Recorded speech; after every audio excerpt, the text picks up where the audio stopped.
Hi, I am Dr. Mandar Agashe, Consultant Pediatric Orthopedic Surgeon at the SRCC Children's Hospital at Mumbai, managed by Narayana Health.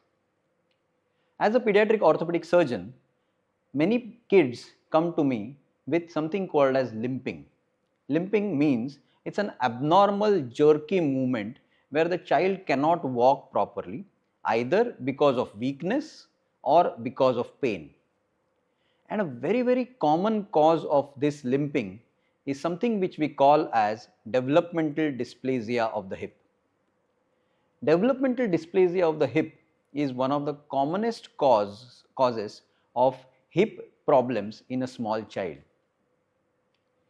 To understand this, we should understand that the hip joint is what we call as a ball and a socket joint.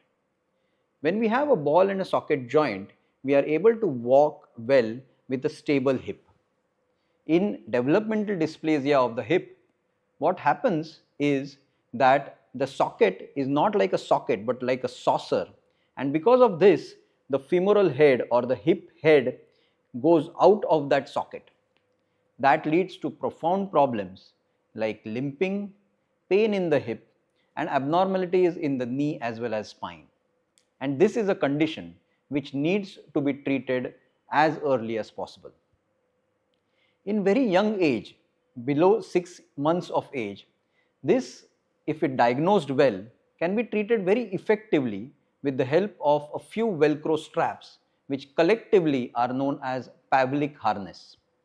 If this is not diagnosed earlier or after birth, then problems arose. And those problems need to be treated by complex osteotomies or complex surgeries, which are known as osteotomies, in both the thigh bone as well as the pelvic bone. Hence, in order to not have this surgery for your child, it is best that for the earliest problem of limping, you show your local pediatric orthopedic surgeon who can advise a few simple tests like an ultrasound or an X-ray, which can lead to early diagnosis and effective management. Thank you very much.